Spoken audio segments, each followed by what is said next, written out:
of November 2025. A very, very special day. Not only because it's his birthday, okay, so you can give him a hug and kiss him and whatever, happy birthday. Anybody else today? Serious? Praise the Here, man. Happy birthday. Okay, now you know. Now you see. Okay. What can I say? When were you born? What year? 58. No, man, come on. Are you serious? Yes, okay. You are special, man. You are brothers, man. More than what you know. My goodness, what time? Oh, isn't it beautiful? And the Lord looks at us and He sees this and He remembers that day when you guys were born, And He saw you sitting here today together on your birthday in the future, 67 years later. My goodness, eh? Yes. Oh, awesome, man. Yeah. I trust that you still love Jesus. It's very important. I'm telling you, in this time that we are currently living in, there's a major onslaught, specifically on the divinity of Jesus, the fact that He is also God, and people sort of, they speak about God, they speak about many things, but it is important that we acknowledge and that we confess the name of Jesus Christ, our Lord, because it's through that name that we have salvation, redemption, okay? It's through that name that we are saved. There's power in the name of Jesus.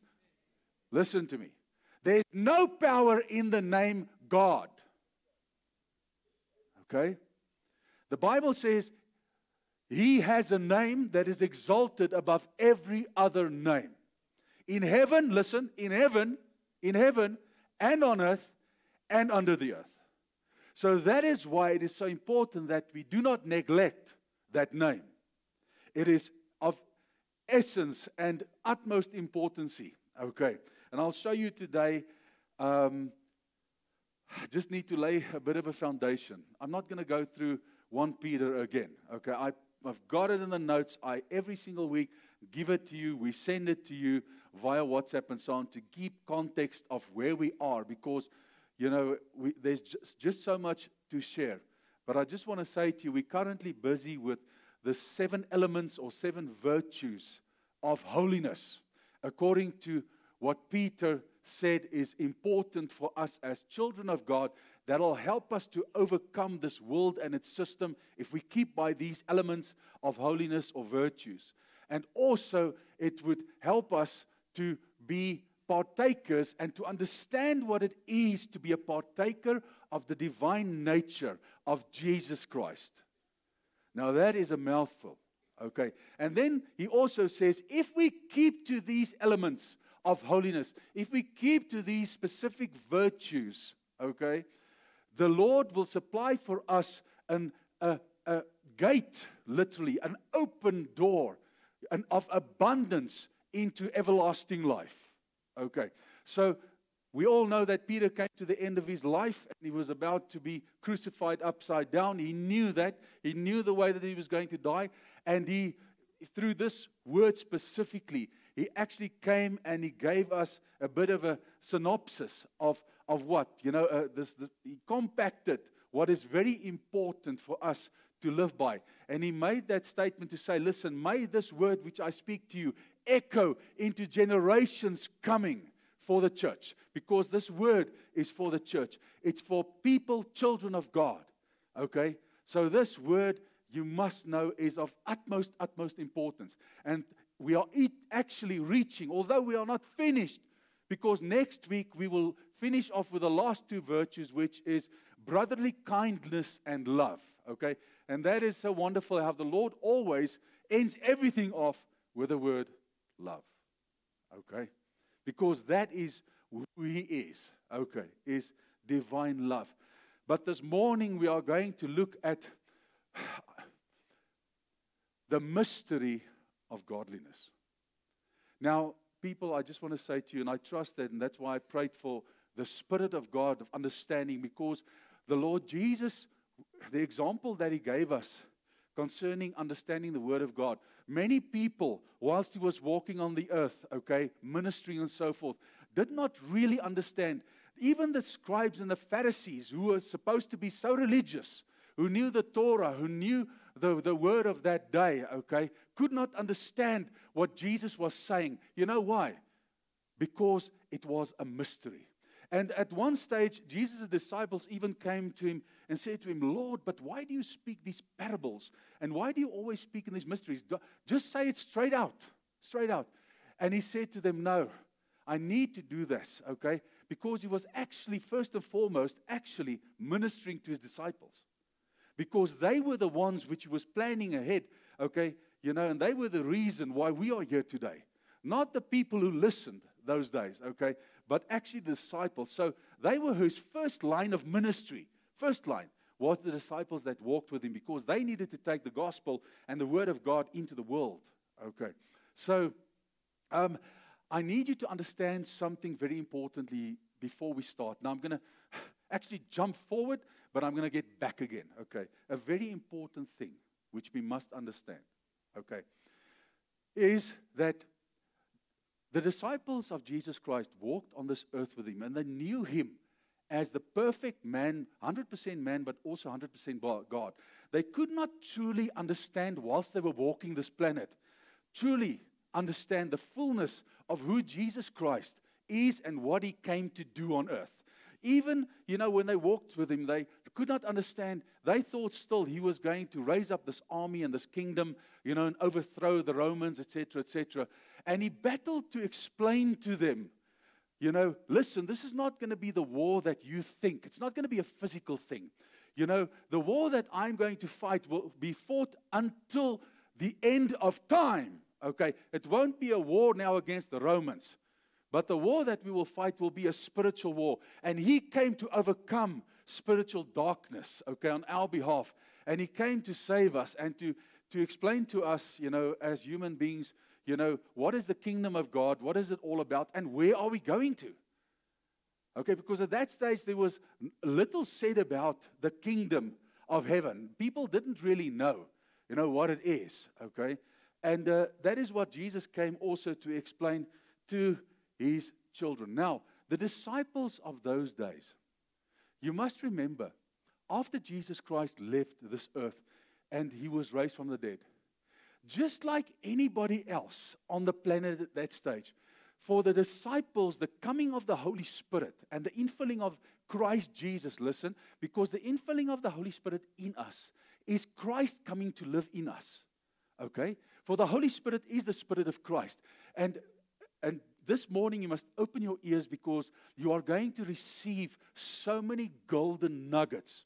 So many things you're going to receive this morning pertaining to godliness, pertaining to Christ Jesus. How close Jesus is to you actually. How close he is how close you want him to be. Okay? I just want to say this for now, but we're going to get deeper just now. But you must know that the disciples also did not have the revelation of the mystery of godliness. Until the Holy Spirit came, they had to also discover, with all the other people on planet Earth who was preached to, you know, the rest, they had to discover Christ Jesus living inside of them. Because it was a new experience to them, the Holy Spirit coming in that way, residing in them. Okay, so they also, like us, had to discover Jesus Christ, had to walk a road, you know, because it was a new dimension that took place, okay? Totally new to them as well, because Jesus wasn't there anymore. He wasn't physically there. They could not walk to him, touch him, you know, speak to him in that way and so on. It was a totally different relationship from what they had before, okay? I just wanted to give you that. Now what happens here is I just want to show you something about a couple of these disciples. Number one, we can see out of the word that Peter spoke. He spoke the importance of godliness, how important godliness is. He spoke it. But then as we look further, we can see that John, the Apostle John, now, how many of you know that John was actually, it sounds funny here, but he's called the disciple that Jesus loved. Now, that doesn't mean that Jesus did not love the other disciples. But John was, for some reason, very special concerning love, okay?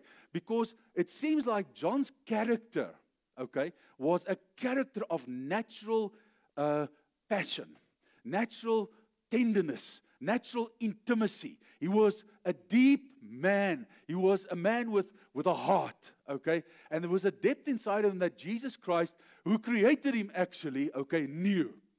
And that's why Jesus could relate with John in a very special way. Now, you must know that John received the revelation, not only revelation at the end, I'm not talking about the book of Revelation, but the revelation of Christ in you.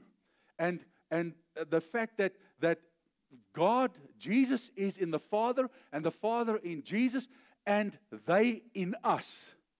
Now, I need to say this, so you must know that the disciple of love was the one that received that bit of the revelation. That bit, okay, of the revelation. Peter received, we can see out of the word, the fact that godliness is so important, so important. That's what he emphasized.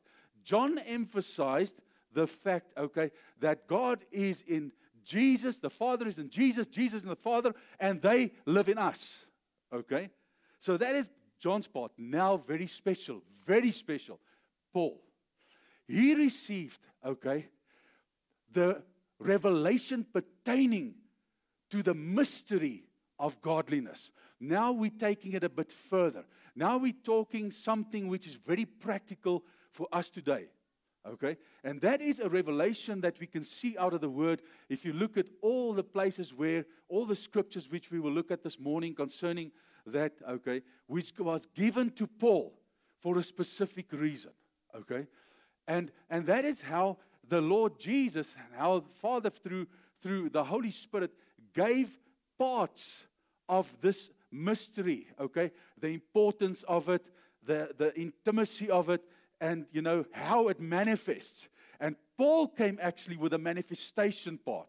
Okay, how is the mystery revealed, number one? And what is the mystery, and what should we do with the mystery? And that is so important. So if you're sitting here today and you are a Christian and you are not happy with the status quo of just being called a Christian, just coming into this place, singing Sunday by Sunday a couple of hymns, you know, giving an offering and going home and, you know, and just sort of on the surface, you know, you do what you need to do and so on, and you feel, you know, you are saved and so on. I can tell you, you're in the wrong place this morning. In the wrong place. Because what's going to be shared with you this morning is probably the most, you must hear what I'm going to say to you today, the most important message for any child of God.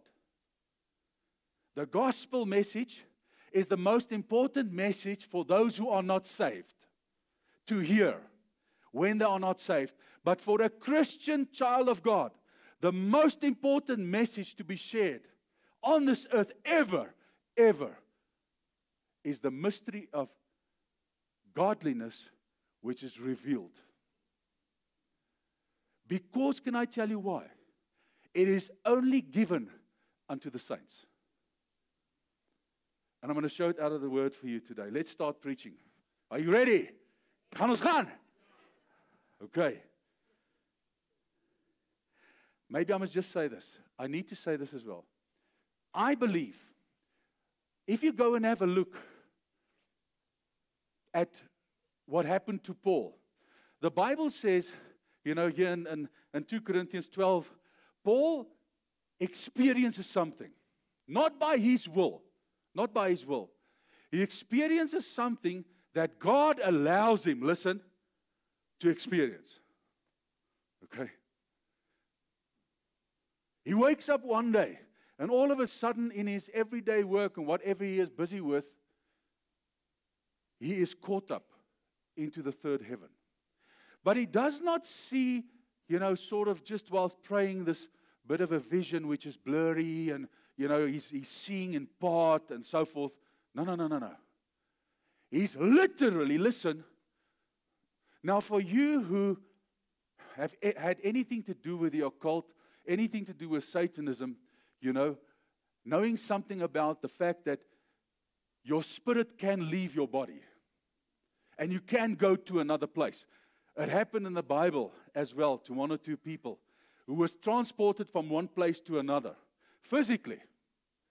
But the Satanists, they get, whenever at will, they can transport themselves from here to Cape Town, to America, to whatever, okay, in the spirit, if they go into a specific ritual and trance. So what I'm saying to you, this is not in the spirit world something funny. But the difference is, a Christian is not a Christian if you do it at will. That's demonic, totally demonic, okay? But it is a spiritual thing that can happen. So this thing happened to Paul. He was taken by God. God decided He wanted to show him something for a specific reason. And He pulled him right, whoop, into the third heaven, into a place called paradise. And he immediately realized, Paul immediately, he knew in his spirit, because he had the Holy Spirit in him, he knew this is paradise. He could associate with the place, and he knew this is paradise. Okay. And what happened there is, Paul says, he heard inexpressible words that cannot be uttered. So precious, so passionate, so deep. He dared not share all these revelations and utter them because he was not sure, is he allowed to just share them with anybody? Because it was divinely given and opened to him. God opened it to him for a specific reason. Now, do you know that God, through revealing the mystery of Christ and you understanding the mystery of godliness in you, okay, God also wants to share special things with you. First and foremost, He wants to share His love with you. He wants to show you who He is. He wants to share His love. He wants to open Himself up to you, to show you more about Him, so that you could get to know Him better. Because the pinnacle of what's going to happen in your life, I guarantee you, you're going to die. Okay? And when you die in Christ, you're going to see Him as He is. He will reveal Himself totally to you. So nothing would be held back.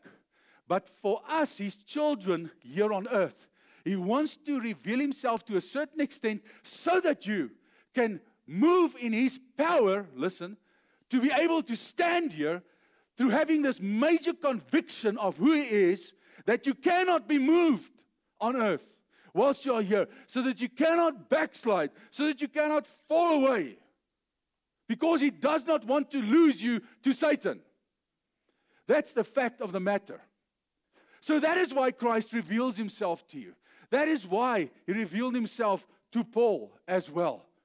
Paul could not turn back and say, I did not know, or I did not see, or I did not hear. So you must know the Lord's will is to reveal Himself to you. That's the pinnacle of who He is for you to know and to get Him, to know Him better. And so that makes you so strong, so that nothing will move you on this earth. And nobody will be able to rip you out of the hands of God, because you have that deep revelation of who He is. Now, in His wisdom, He had a specific plan. Because He created you, He knew what that plan should be, okay, to keep you in a place of safety in His hands. Okay, and that is the mystery that is revealed. But that mystery is not just, like I said, revealed unto every single one who confesses the name of Jesus Christ. Because He says, in that day, many will come and say, Lord, Lord, in Your name I cast out devils. In Your name I prophesied. And He would say, I don't know you. Why does He say that? Because we did all the actions according to the Word, but we did not know, okay, the Creator. We did not do, ons het nie die moeite gedoen om Hom te leer ken nie. Maar ons het die moeite gedoen om Sy goeders te leer ken. Het julle dit verstaan? And that is the problem with Christians today. They want more of the stuff of God. They want more of the manifestations of God than to get to know Him. If you do not know the giver, you will also not, be able to be responsible with the gifts. But God will still use those, believe it or not, to His good will. And you know what? There are people who will be used by God on this earth, and they will not meet Him in heaven. Because He can use a rock, He can use a donkey, He can use whatever He wants to His glory.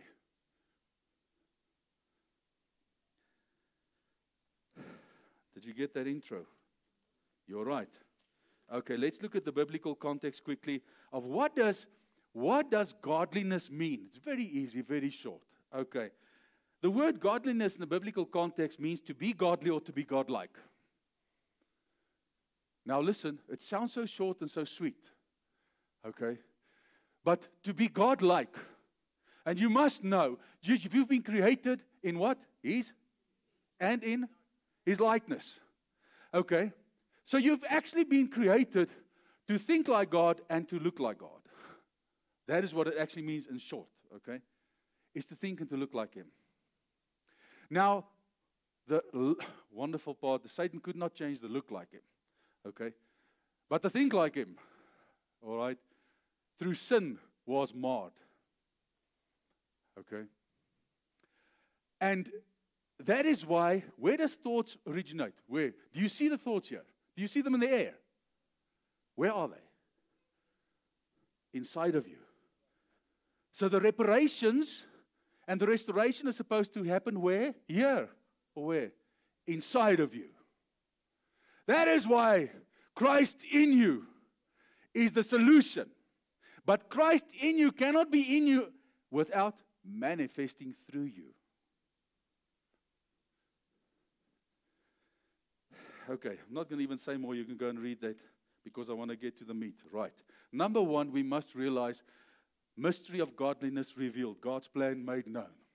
You must know that there is a mystery. There is a mystery. The mystery of godliness, which was, let's go and have a look at the words. My wife says I must keep to my slides and I'll listen to her. She's here today. Without controversy, great is, not only there is a mystery, great is this mystery of godliness. Okay? So, great is this mystery of, listen, being godly to you and being godlike. It's a great mystery to be godly. It's a great mystery to be godlike. No man can manufacture that on this earth. It needs to be revealed by the Lord. For He is God. So when He reveals Himself, He reveals godliness to us to show us what it looks like. And what it is to be a partaker of His godlike nature. He says, great is the mystery of godliness. God was manifested in the flesh, justified in the Spirit, seen by angels, preached among the Gentiles, believed on in the world, and received up in glory. There you've got the whole gospel message, okay? Spoken to Timothy. Colossians 1, let's look at this. The mystery which has been, this is all Paul speaking here and writing letters to Timothy and to the Colossians, okay? The mystery which has been hidden from ages and from generations before Jesus, okay? But now, listen, has been revealed. So it was revealed. To whom? Did he say just people who heard of Christ? Just people who confess Christ? That word saints is there with a specific purpose. It speaks of a specific person, a specific commitment, a specific child of God. A saint, okay, is only a saint if he does not sin. Yeah, but Pastor, we all sin. Yeah, I know, but I'm going to show you now. Okay? If anybody says he's without sin, he's deceiving himself. Okay? But we are not sinners. There's a big difference. And whilst we are in the flesh, we will have the ability to sin. And yes, we will mess up. And when we do that, we've got the cross and we've got the forgiveness of the Lord. And we go to Him and we ask for forgiveness and we get that forgiveness. But we are busy with the mystery now. It's revealed. It is something that appears. That word reveals means it appears. Like when Paul was ripped into the third heaven, it appeared. It happened. It happened. He did not do it. Okay? So this mystery is revealed by God to each, and listen to me, each and every one of you who wants it, who acknowledges it is there, okay, and who wants, okay, that type of relationship with the Lord. Who's not a Sunday Christian. Who is a 24/7, 365 days a year Christian. Saturated through all that you do, all that you think, all that you are, okay, all that you have. That is a saint.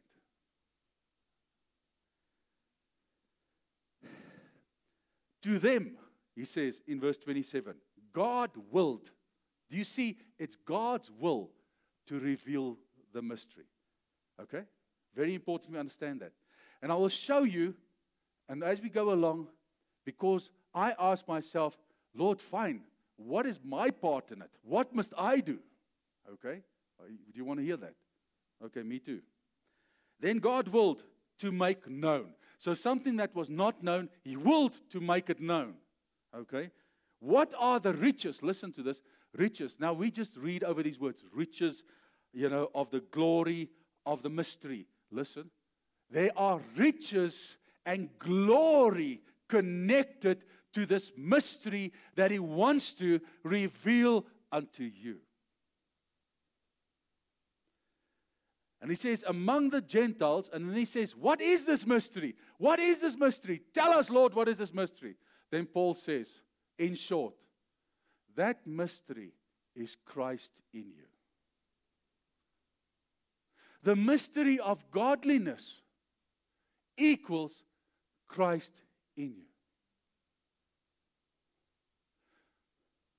Now, we read about it. We confess it, we speak it, we preach it, and so forth. But what the Lord wants is that you would live the mystery. And that is where I'm taking you today, is to live the mystery. Because living the mystery is the answer to all these questions, all these challenges that we have. Neutralizing fear. Overcoming any challenge, anything that you might think. That which James spoke about, count it all joy, when you fall into various trials. Okay? And then, you see, when you understand the mystery of godliness, truly Christ in you, and when you start fellowshipping, listen, with Christ in you. Did you hear that? When you start fellowshipping with Christ in you, and you start understanding what the mystery is, this world cannot touch you. No matter what. Before that, you try to overcome the world. Before that, you strive to overcome this world. You wrestle to overcome this world.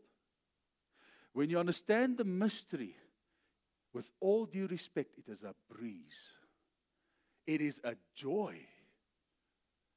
Then you look at the challenges and you say, only that? Can't I have another one, Lord?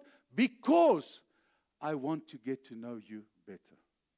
Because if I get to know you better, even more so, these things cannot touch me. So the word that Jesus spoke when He said, listen, I have overcome the world, so you also overcome the world, sounds so was said like that. It's a massive thing. This is a massive thing. Do you think the power of God, manifest, which He talks about, is to raise the dead, to heal the sick, and this and that?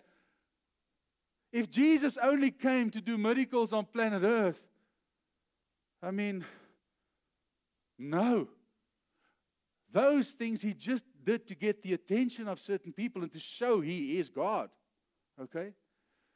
But the main thing was when He laid down His life so that, we could overcome. We must remember, if you go and have a look at the word here as well, Jesus gave His disciples the authority. Before they had the authority, they could not cast out demons. Before they had the authority, they could not heal the sick. They could not do those things. When a specific thing, when He sent them out, He gave them the authority to do it. Okay? To go and do it. And when they came back, they could not believe what happened, and they were so surprised. And He said to them, do not rejoice in these things. Okay? But rejoice that your names are written in the book of life. Okay? That is what He said to them. Now, if you reverse that statement, what He's actually saying is you should focus on overcoming here and living a life here of victory, so that your name could be written in the Lamb's book of life, so that you make it to heaven. He said those are the important things. To cast out demons, to heal the sick, to do all these things, it's not you who do it. It is through the Lord that does it. But listen to me. When you make the decision not to sin, it's not God who does it. It is you who do it. So that authority lies in your hand not to sin. That authority to stand, to be loving, to be kind, to help, to give, that lies not in God's hands. It lies in yours. In yours. And that is the power. That is the power that you need to walk in. Because when God then wants to heal the sick, when He wants to raise the dead, He sees immediately, that's my channel. That channel will not glorify in my presence. He will not take my glory, will not do this and that. And you will also, like the disciples, stand surprised and say, my goodness, I just did nothing. I just laid my hands on this guy and boom, this happened. Those are the vessels of honor which God is seeking in the day. Those are the people. Those are the people. So we know now that Christ in you. I just want to read to you something, and for you who are interested, write this down. Acts 17, verse 26 to 28. Acts 17, 26 to 28. Okay. Because we can see here something very important concerning Christ in you. Listen. How many of you felt in your hearts, okay, yes, like, Lord, where are you in your life? Come, be honest. In challenges and wherever you are, where are you? The Lord should have given us a klop, to say, where are you? Okay? You know why? Can I show you something here, which in this place, listen, if you walk out of this place today, and you do not understand this statement I'm going to make now, I kill you.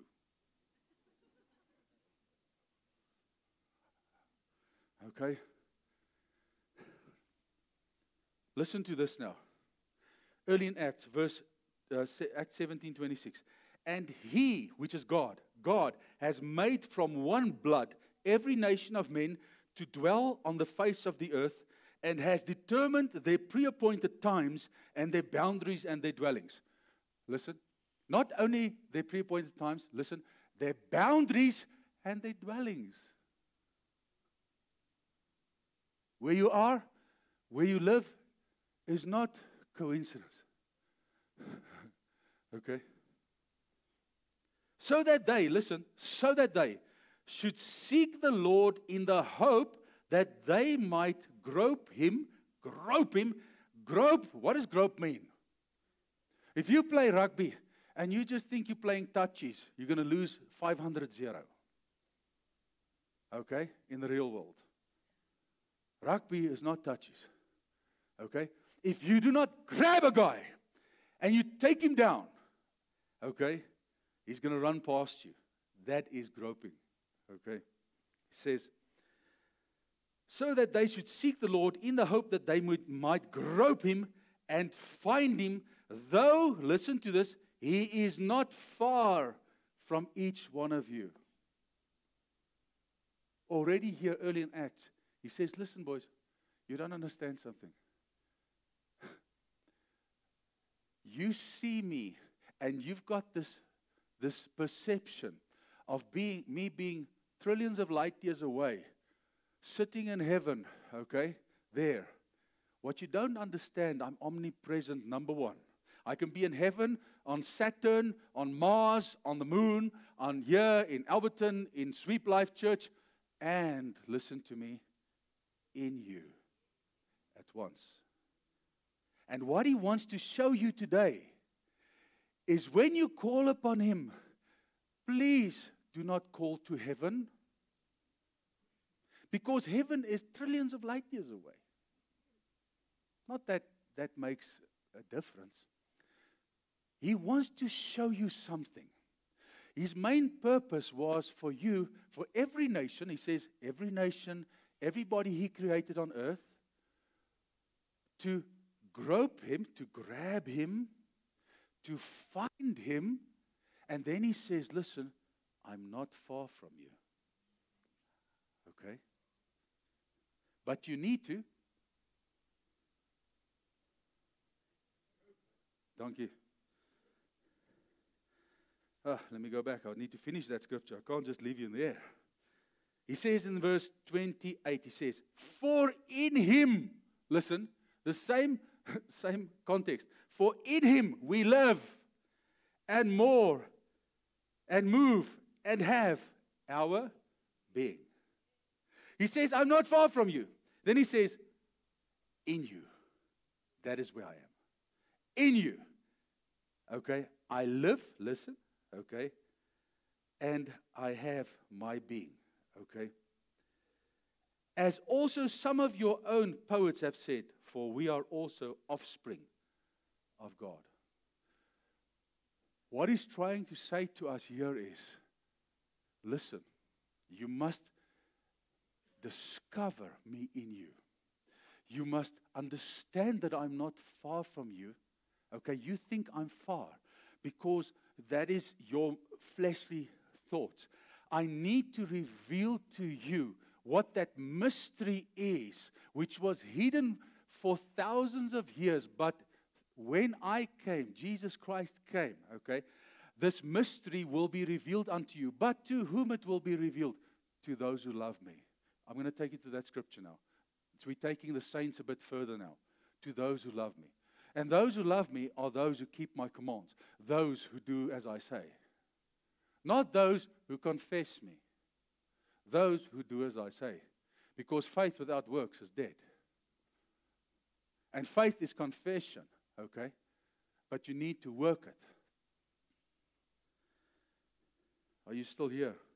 Okay, very important. So that thing I want you to understand, that Christ is not far from you. He's not someplace for you. Listen to me. For you. He's not someplace far. That is why Jesus needed to leave the earth. So that through His Spirit, He could live with you, each and every one. Not only be with His 12 disciples or the bit more that there was. Okay? Because He was limited by space and time in a body here on earth. But through His Spirit, He can now live in billions of His children at once. But they need to realize, and they need to understand the mystery, which is Christ in you.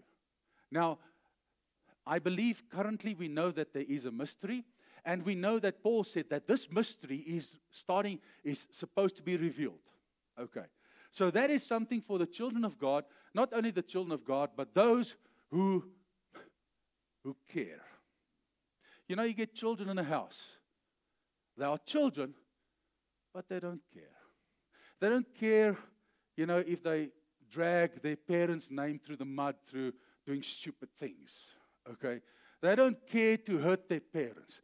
They don't care. They unfortunately stay still children. I say unfortunately. God doesn't say that. Okay? But they still stay your children. But they just don't care. Now listen, you get Christians who don't care. They don't care about themselves. They don't care about their own salvation. And they don't care about truly about the Lord and the kingdom of the Lord. I don't know what to call them. To me, in any case, I cannot see that you are truly reborn if you are just a confessing Christian and you're not a doing Christian. Because you cannot but, if you are reborn, you are regenerated from the inside out. There's actually no way that you cannot be on fire for Him. That you cannot, you know, desire to please Him. There's no way. No way. And I believe those are the people that He would say to, you know, go, because they say, listen, but we did this in your name. And they think through these things that they did in His name. You don't understand. It's not the things that you do at all. Matthew 13, just to show you once again that it comes through God revealing things. We cannot even understand the Scriptures without the Lord revealing it to us.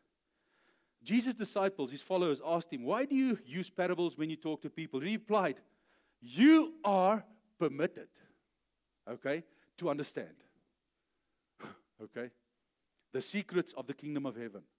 Now, that word permitted, you know, is to give, you know, it was given from God. So God is the one that permits. Okay, let's make it plain. Now my child comes to me and let's say just got his license. Okay, I wouldn't do it before, not on the roads. Okay. He just got his license and so on. He says, Daddy, you know, got my license now. I'm a legal Christian and so on. You know, can I please, take your car and go to the shop and, you know, buy a cold drink? The child that is responsible, dedicated, committed, is the one whom you'll just say, I permit you to do it. Go for it. Go for it.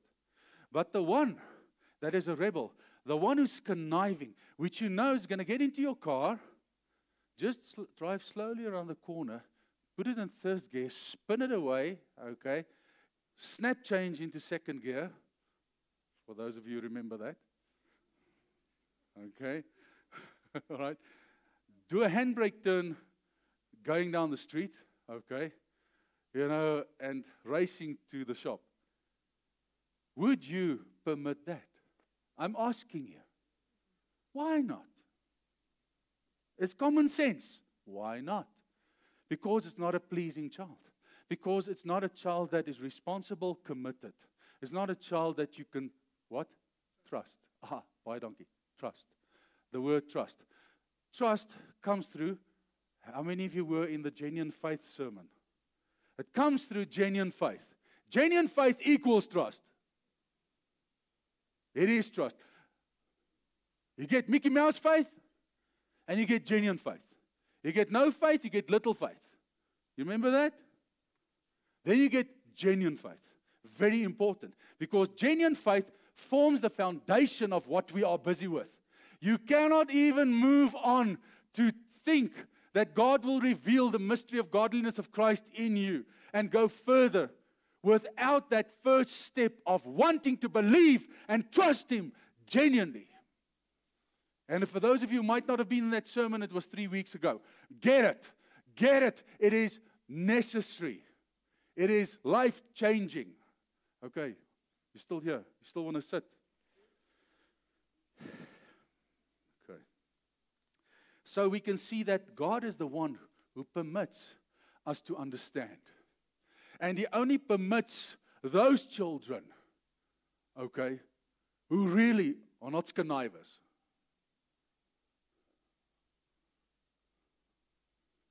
Those whom He can trust. Those of genuine faith. Okay. I didn't say that. He said it. Ephesians 3, verse 8 to 9. Now, we can see, once again, who wrote the book of Ephesians? Thank you. Must be the Bible school students. To me, who am less than the least of the saints, he says, listen, this grace was given. Once again, did not deserve it. God gave him this grace to do the following. Listen, to do the following. That I should preach among the Gentiles, that I should teach them what? The unsearchable. Unsearchable is a powerful, powerful word. Okay? It's not just riches of Christ. It is unsearchable. Something you cannot get by just looking for it on your own. You need God's help of Christ. Okay? He says, then Paul says, okay, and I've been given the grace, okay, to make you all see. Listen, it means you were blind beforehand. So Paul was given the grace through even the scripture that he's giving us here today so that we could see. He's preaching to us today as well so that we could see. Okay? What is what? The fellowship. Listen to this. The fellowship, okay, of this mystery. Oh, very important cue here. So, it's not only a mystery that is revealed through Christ and the mystery is Christ in you, but listen to what he says here. He was given the grace so that he could preach, so that people could understand and see, okay, what is the fellowship with this mystery which is Christ in you. Are you here? Did you understand that? What he's saying is, I want to have fellowship with you in you.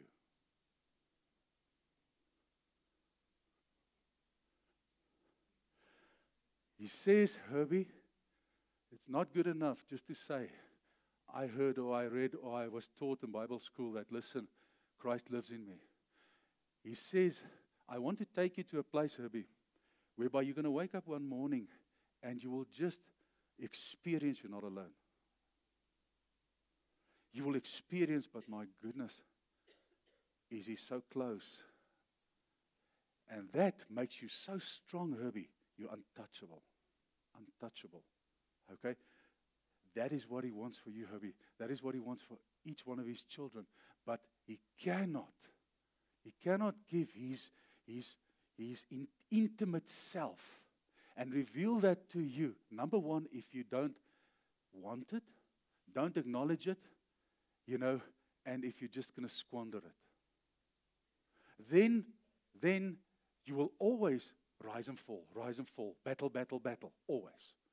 But when you start discovering him in you, then only you get to a place, Herbie, where you acknowledge that he's in you and you do not live anymore. Okay? It's him living through you then. Okay? And then it's not difficult, Herbie, I just want to say to you, it's not difficult not to sin. Because it is easy to say no.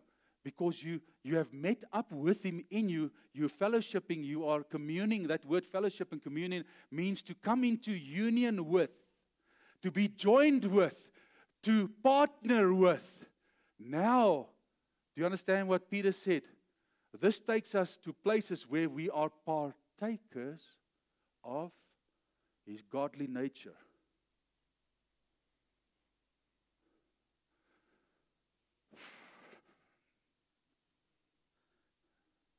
Okay.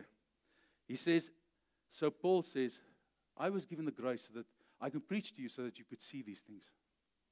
Because it's so important. Okay? And he says, which from the beginning of ages had been hidden, listen, in God. Who's God? Christ Jesus is God. The Holy Spirit is God. So this mystery was hidden in him.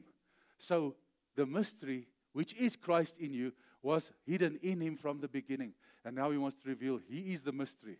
He wants to reveal himself to you.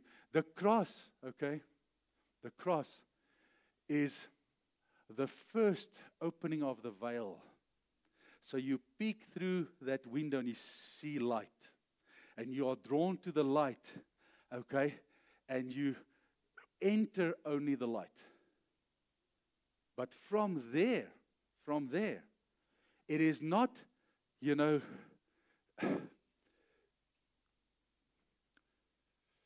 salvation faith. Because you did not believe nothing when you were saved. You were saved not through faith, your faith. You were saved through God's faith. You were saved through grace. You did not believe and say, I'm going to choose you, Lord. No. He chose you. You answer. So exactly the opposite happens here. Now, because he's opened the door, now you choose. How deep do you want to go in? Because he's there. Okay? And he wants you like John, listen to me. John was the disciple who laid on his bosom. He listen to this, did not know Jesus through speech. His ear was on the heart of Jesus. He knew the heart of Jesus. Jesus wants you to know his heart.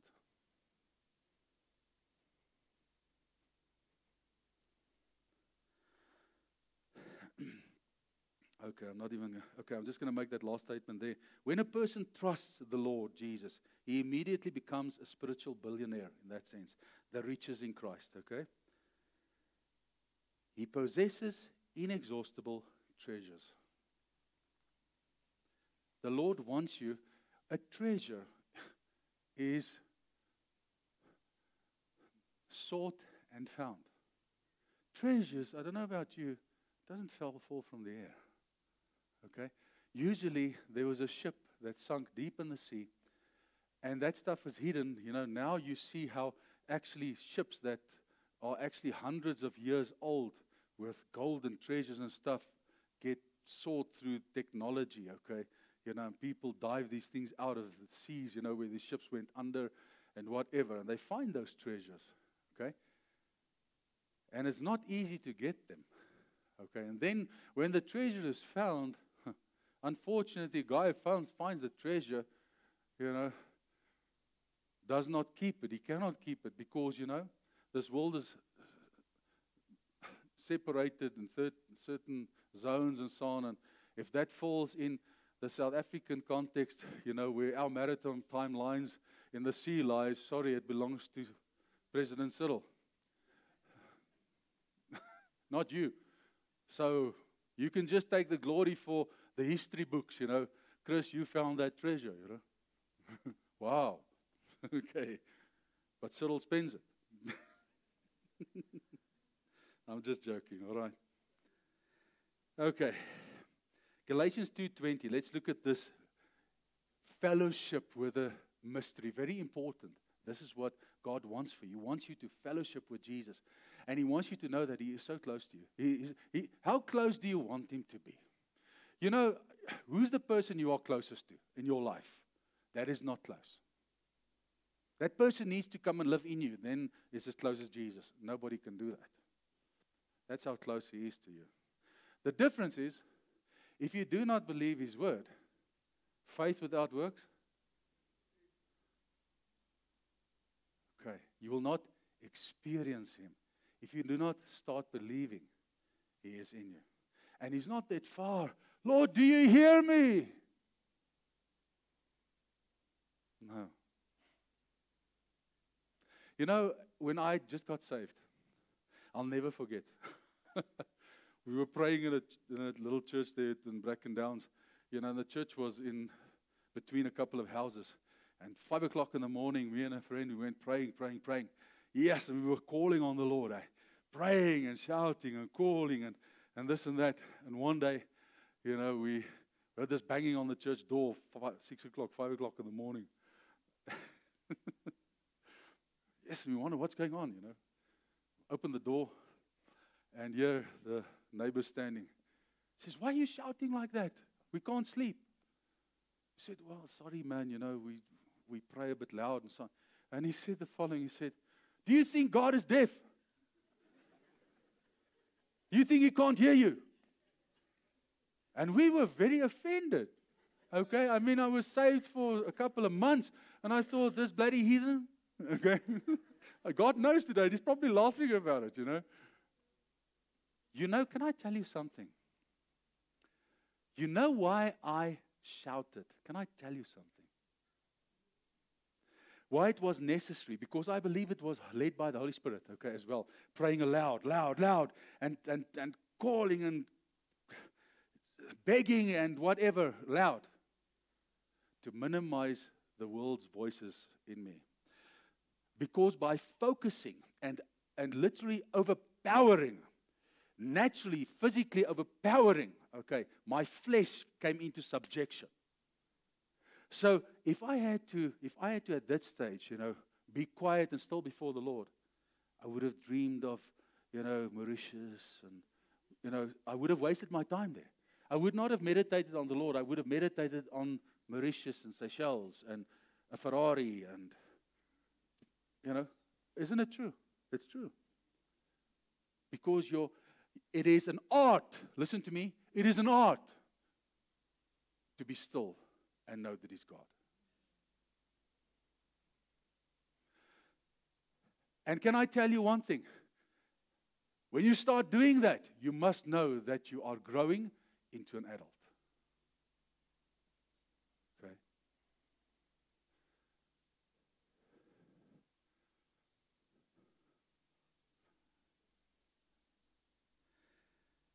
I have been crucified with Christ. It is no longer I who live, but Christ lives in me.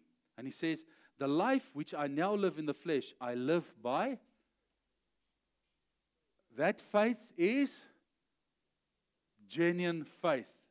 The life that I now live, I don't live in confessing Jesus. It's much deeper. It's long past that. It is manifesting Jesus. Okay? It is by genuine trust and genuine faith. In whom? The Son of God. Now listen, I want to make the statement. That in there, you must see as endless, permanent, consistent, okay, awareness. Listen, did you hear that? The life that you now live is a life where you are, listen to me, endlessly, permanently, and consistently aware. You don't become aware of Him when Sunday comes. You don't become aware of Him when you have a problem that you cannot solve. You do not come aware of Him. No. And I'm not talking about religious stuff.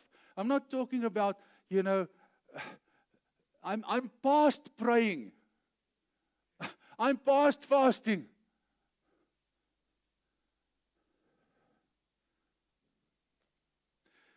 We're not going to pray and fast in heaven. But we are going to fellowship in heaven. Okay? Do you know that? That's the only thing you're going to do. The only thing you're going to do is fellowship. To pray and to fast is actually easy because it's something that you go and do and you feel good about it. But to fellowship with Jesus, you need a partner to do that. You can't do it on your own. I can go and pray on my own. I can fast on my own. But fellowship speaks of two at least. Two. I can't fellowship on my own. And He wants to fellowship with you. That is what He wants. Do you see what He's saying here, what Paul is saying? He's been given the grace to preach to us so that we could understand and see that we need to fellowship with Christ in us. Straightforward. Okay? That it's not a confession. It's an act, and it's an experience. It is a faith, it is a trust, it is a knowing. That is what he's saying. Right. Now let's look at what 1 John says. He says, whoever has been born of God. Now that is a powerful, powerful statement to make. Okay? Whoever is born of God, that means, let's just stop there. That means I do not live anymore, but the life that I now live in the flesh, I live in faith through Jesus Christ in me. And it is Jesus that should be allowed, acknowledged to live and manifest through me. Okay? It is the godly nature which I become one with that will manifest and live and have its being through me. Okay? Now he says the following. Let's go on now. He says, if you are born of God, if that happens, that man does not sin. I want to make this statement again. Don't feel guilty if you realize sometime you haven't confessed sin for a week or 2 or 3 or a month or 2 months. Don't feel guilty. It's supposed to be that way. It's supposed to be that way.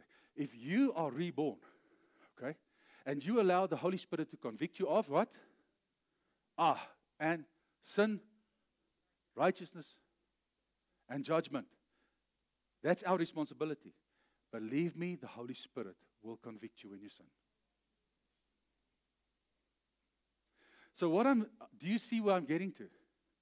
It's not easy to sin when you understand the mystery and you allow Christ to manifest through you. Because he who is born of God does not sin. Because John is presupposing here, when he makes that statement, he's not even there's no compromise here with John. He's not thinking, what am I saying? He assumes that you're on fire for Jesus, that you love him, that you burn for him. He assumes it when he makes his statement like this. Okay? He assumes it. There's no what if or this or that. He says if you're born of God, you don't sin. Klar, boom. Okay? For his seed, listen, why don't a person who is born of God sin? Listen to this now. Because his seed is not in him, his seed remains in him. So that seed can withdraw. Don't think. I'm going to make a radical statement now. When you are living in unrighteousness and you call yourself a Christian, that Jesus is part of it. Or that the Spirit of God makes himself part of it. He doesn't. Klar. You must realize one thing. The Spirit, okay, and listen, this is also now, I'm crossing borders here, major. But if God is all wise, and he's almighty, okay, it is his prerogative to withdraw his Spirit if he needs to.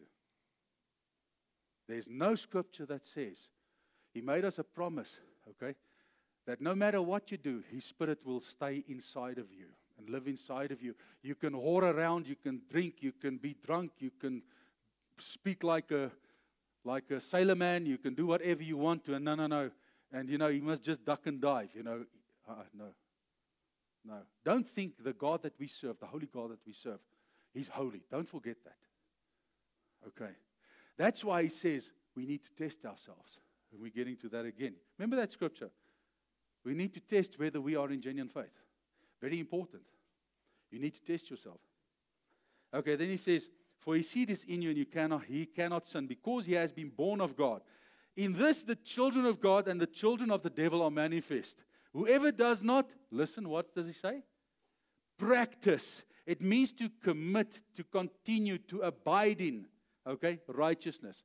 Those who do not continue, abide, live in righteousness, who practice righteousness, okay, is not of God.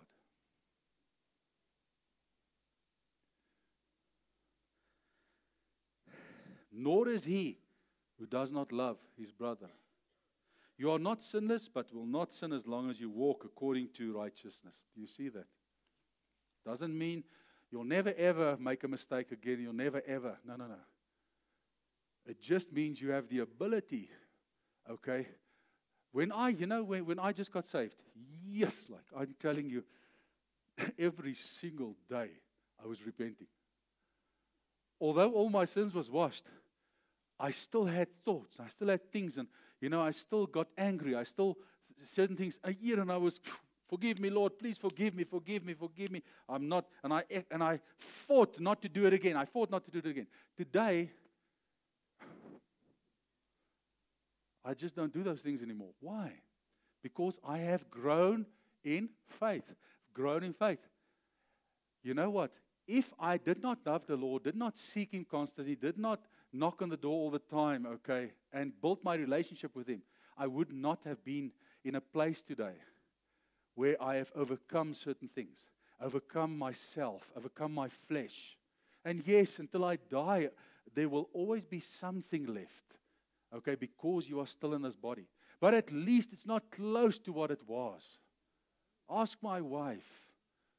If I had to preach to you 36 years ago, okay, not one of you would have sat here. Not one of you would have sat here. My language was not the language I spoke today. I had a very special language.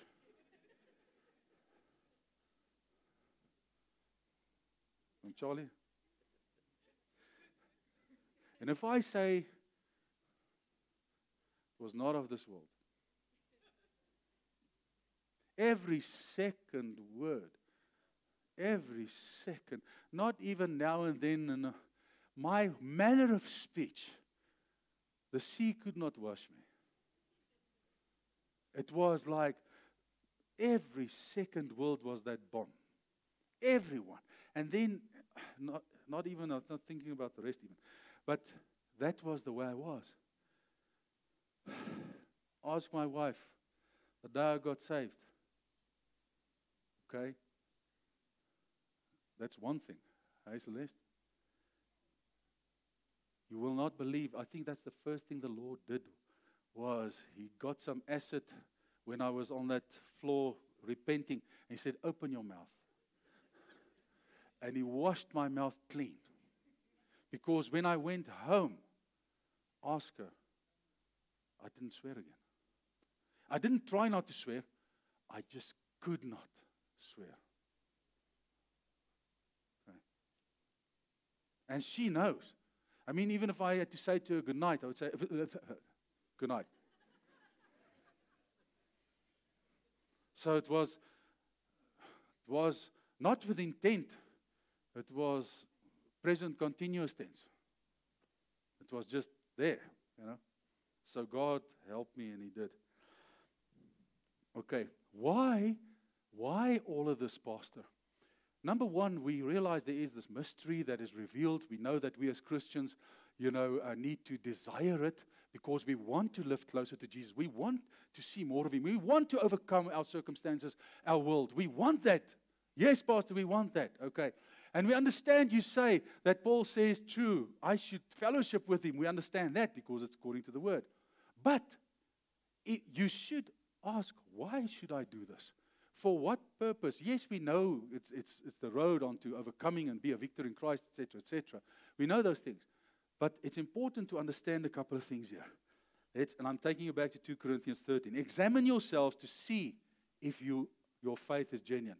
That is the beginning. Don't even seek or try and go and think, okay, Jesus will manifest Himself without faith or genuine faith, trusting in Him. It's the foundation, okay, for understanding Christ in me, okay, is genuine faith. He says, test yourselves. Surely you know that Jesus Christ is in you. He says, you must test yourself and ask yourself, but do I really know? Not do I do I confess? Do I know? That word know there, I'm going to take you back.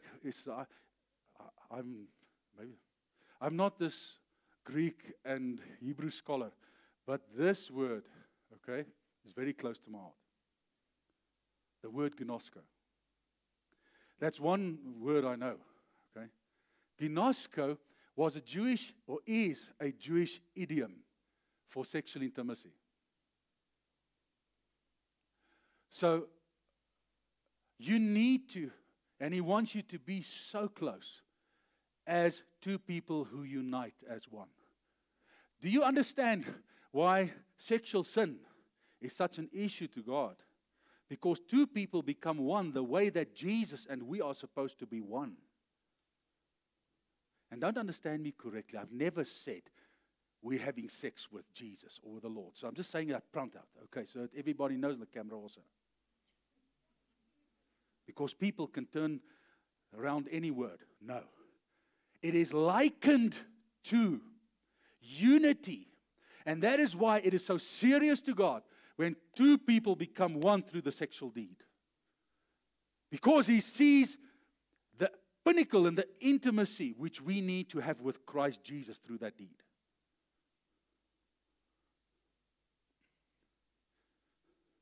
What happens? Yeah, Holy Spirit. What happens when a husband and a wife gets together, they have sex, and they're not on the pill? Well, it didn't help for us. Okay? Yeah. Reuben, the biggest and the whatever, was born out of wedlock. No. The loop, nothing could stop him. He tackled it. But in any case, all right. So what happens is, when a husband and wife, and that seed gets placed into the wife, she gets pregnant.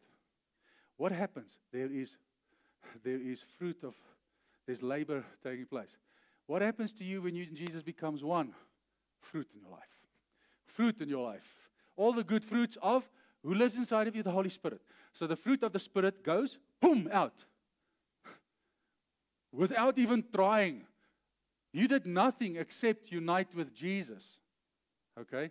You did not create the fruit. It just happens. Same thing.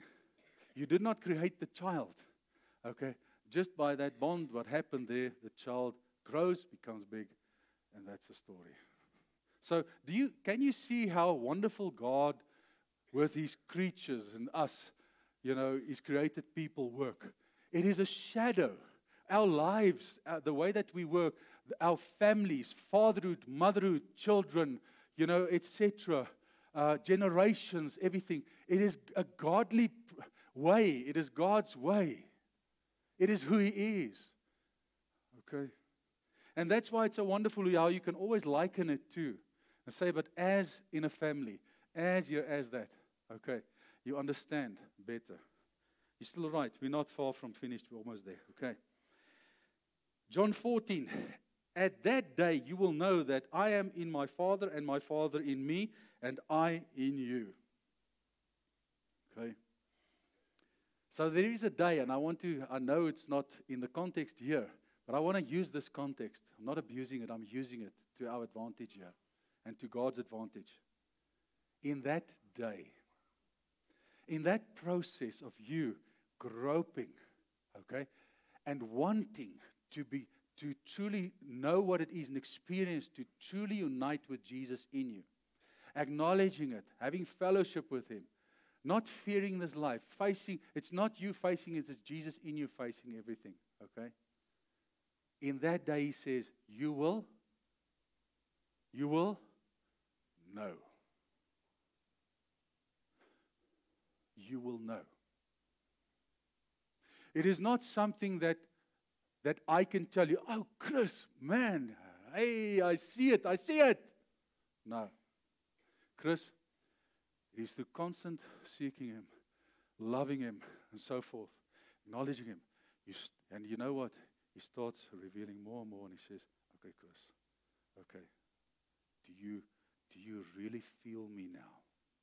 Do you feel me, Chris? Do you feel me? You know, just now, hi, Cole. I love you, you know that. Okay. Just now I was sitting there, Cole, and I had my eyes closed. It was quiet before the service.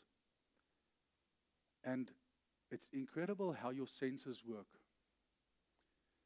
And my eyes were closed, and I was praying in the Spirit, and I felt something moving past me. Okay? I did not know. And when I opened my eyes, I saw it was a little boy who just walked past me. But I didn't hear anything. I didn't hear anything. What I'm saying to you, Chris, it's exactly the same thing. Okay? You will sense him. People, do you hear what I'm saying to you? I'm sharing with you something deep and true. You must hear what I'm saying to you. You will sense him. Not goosebumps. Oh, you know.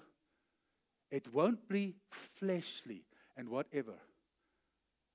There's a couple of places in the world where Jesus even spoke, and he spoke to his disciples, and he made the following statement. He said, listen, don't worry what you will say, because you will stand before kings and so on.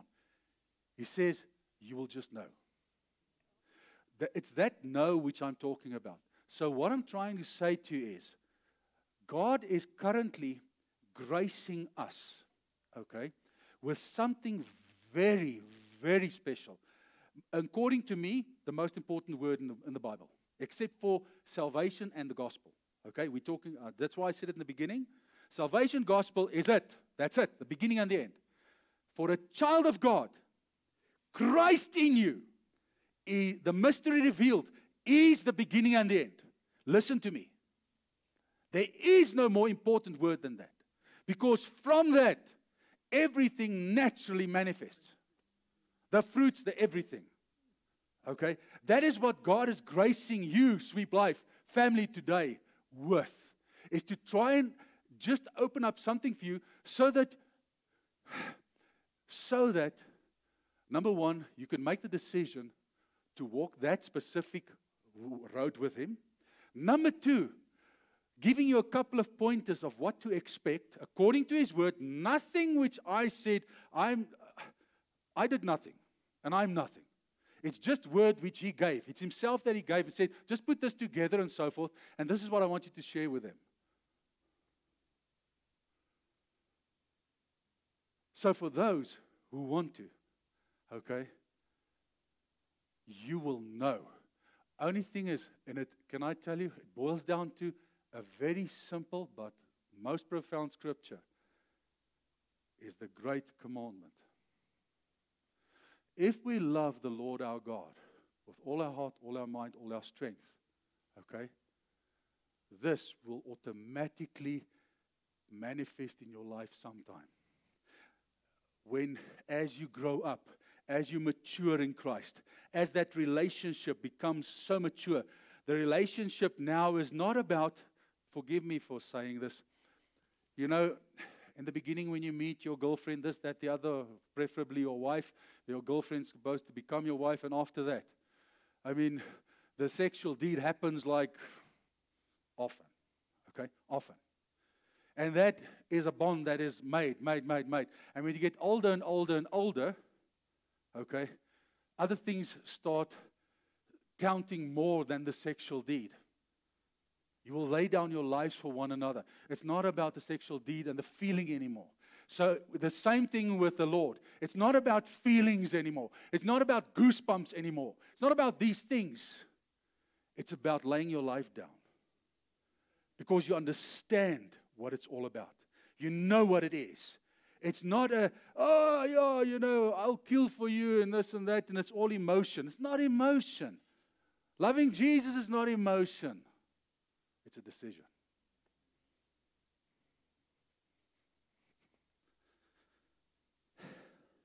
Okay. Now, I want to take you here and just show you this. And this part I love. Verse 22. Okay. He who has my commandments and keeps them, it is he who loves me, okay? And he who loves me will be loved by my Father, and I will love him, and I will I will what? Is it the right slide there? Manifest myself to. Don't worry, I know it's there. I want you to say it. Okay. There's a reason we need to confess these things.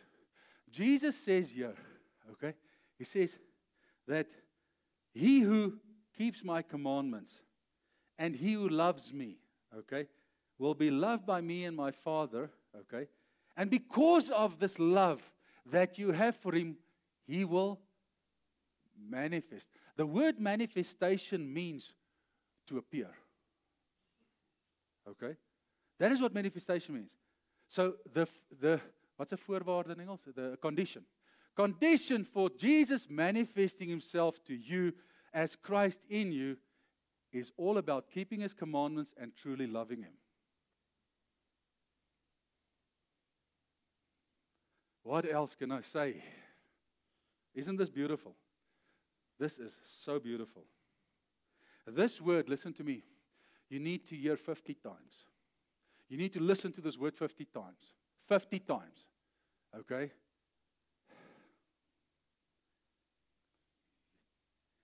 Judas said to him, Lord, how is it that you will manifest yourself to us and not to the world? Now remember, he was speaking here. John was writing down what Jesus spoke to his disciples. Okay, so Jesus spoke to his disciples this word. So the world out there, okay, many people heard Jesus' sayings. They heard the mountain sermon, you know, all those things. They heard it and they were struck by it. But here Jesus calls it the world. All right. So he's saying to them, okay, I'll manifest myself to you, the intimate ones, those who want to be intimate with me, okay? But not to the world. Not to those who are not committed. Not to those, okay? I don't whore around. He could have just as well said that. I don't sleep around. I'm not a whore, okay? I'm committed. I'm committed. And you should be, and I should be as well. Okay, he says, Jesus answered and said to him, if anyone loves me, he will keep my commandments, and my Father will love him, and we will come, listen to this now, unto him and make what? Home with him. Okay, now listen to that word. If he says he is going to come to him, it means he's going to come to you now, Chris. Why? Because you love him. Because you keep his commands. He's going to come to you like I come to you now. And he's going to make his home with you. Okay? Closer than what I'm with you now. Okay? And you will know he's in the house. In this temple, Chris. You will know that.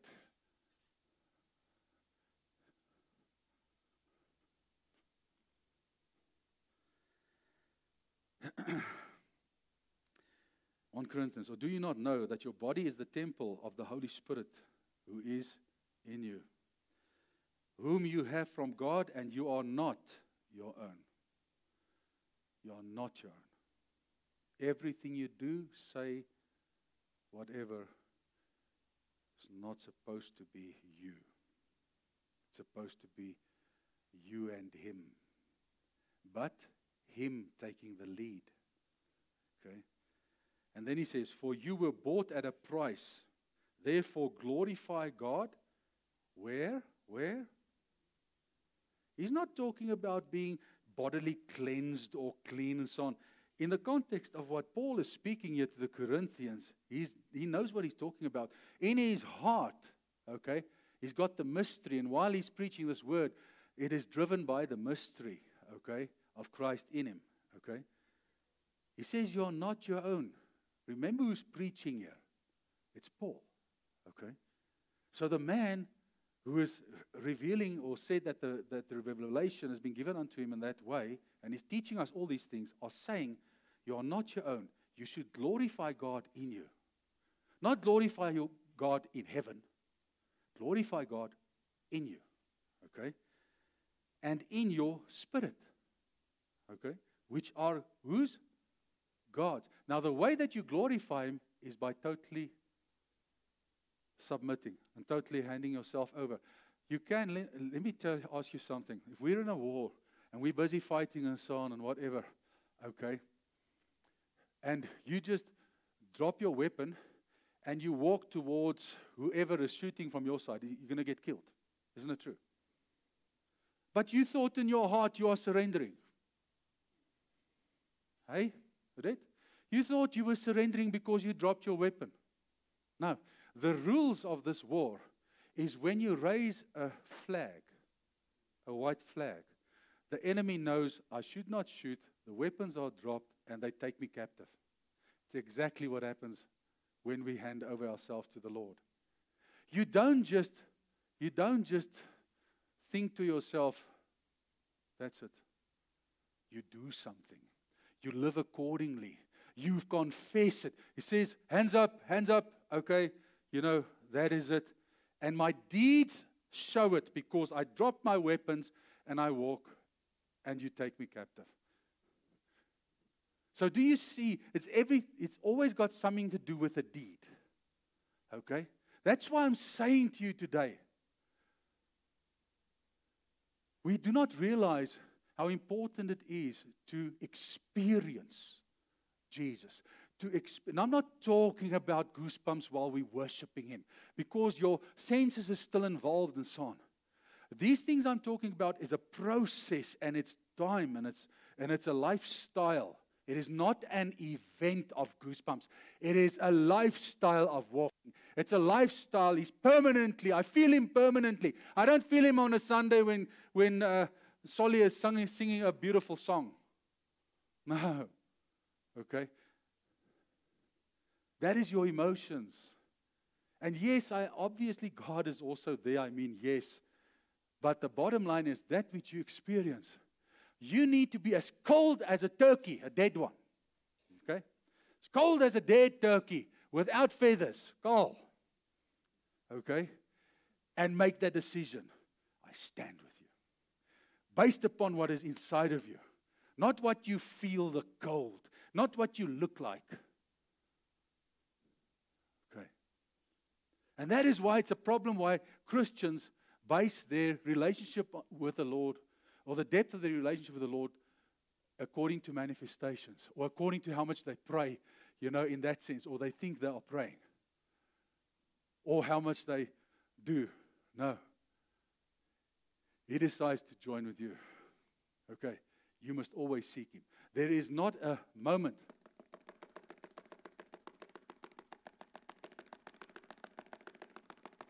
that you should hear permanently. Not sometimes. That which I've done there is what I'm talking about 24/7, 365 days a year. That. Do you get it?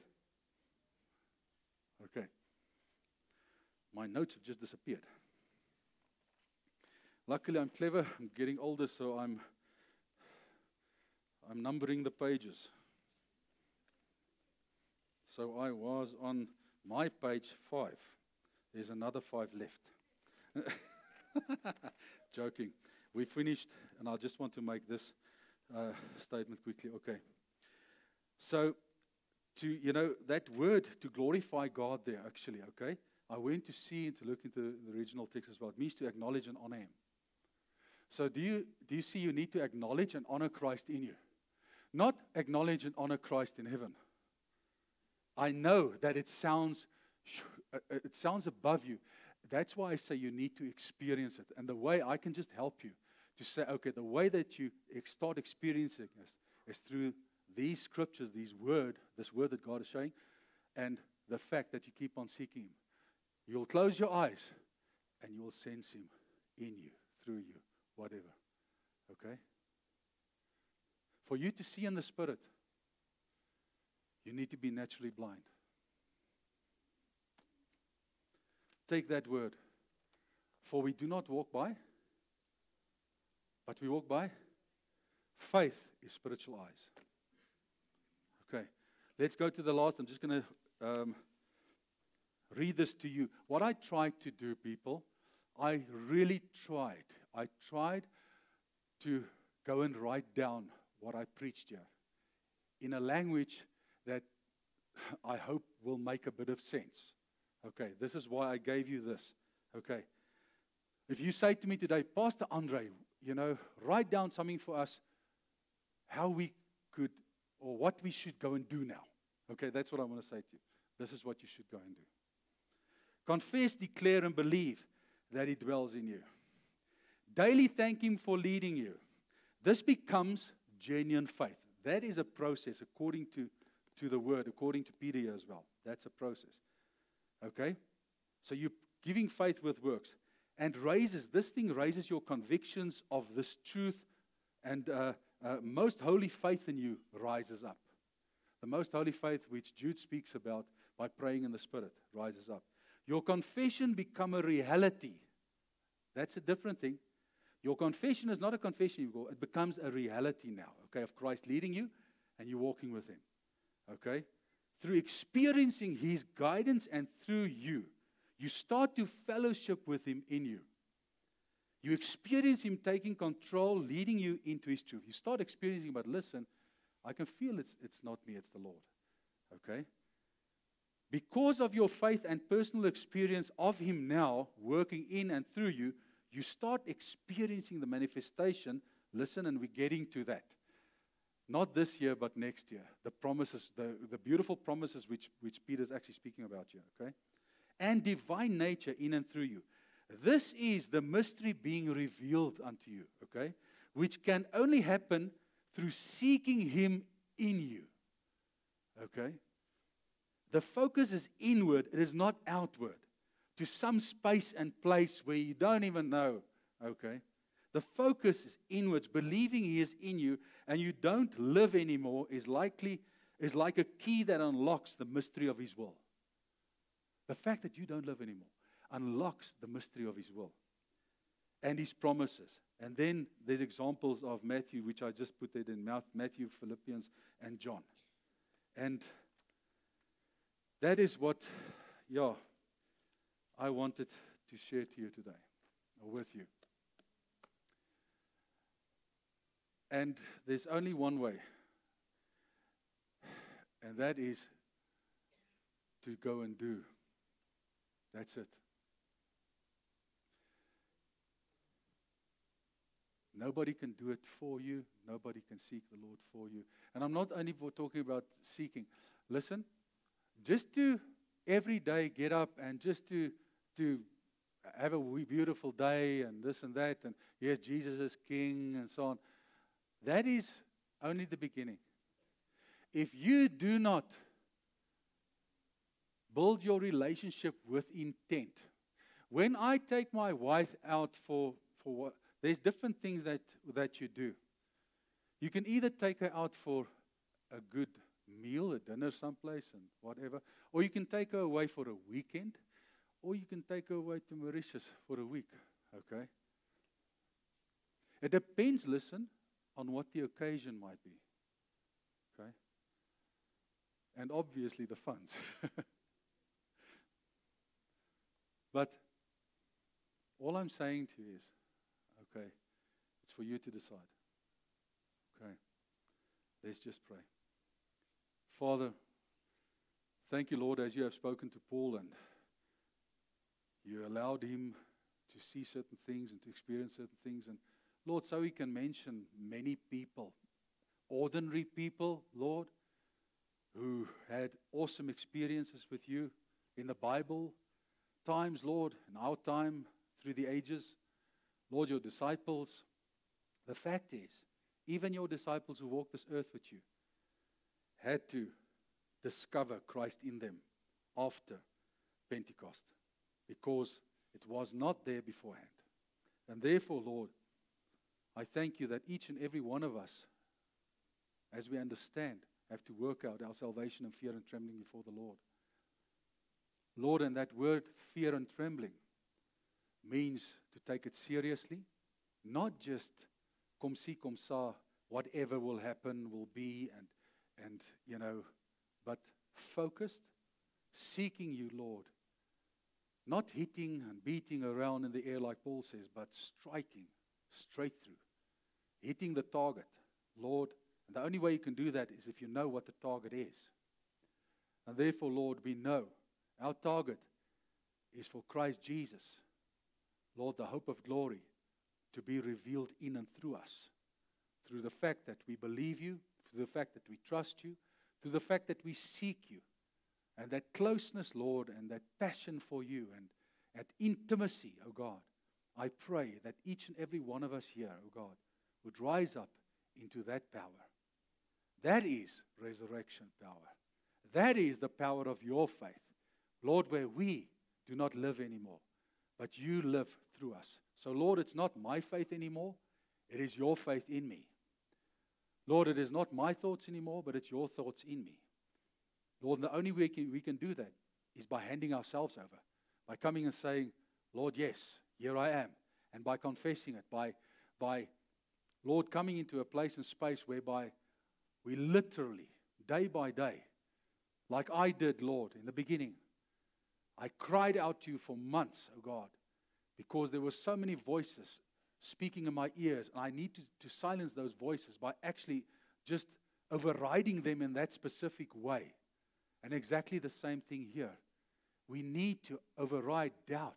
We need to override, Lord, distrust, oh God, by with intent, actually, Lord, coming and just repeating it in ourselves. And therefore, Father, I pray that, Holy Spirit, you would lead us into this truth, which is awesome. And therefore, I thank you, Lord, that you hear us now and that you answer us. And I thank you, Lord, that each and every one here with your child is blessed in Jesus' name. Amen. I'm going to ask Elder Lowe. Elders are helping me. They're going to help me, I believe, a lot more in the future to come and share communion with us and also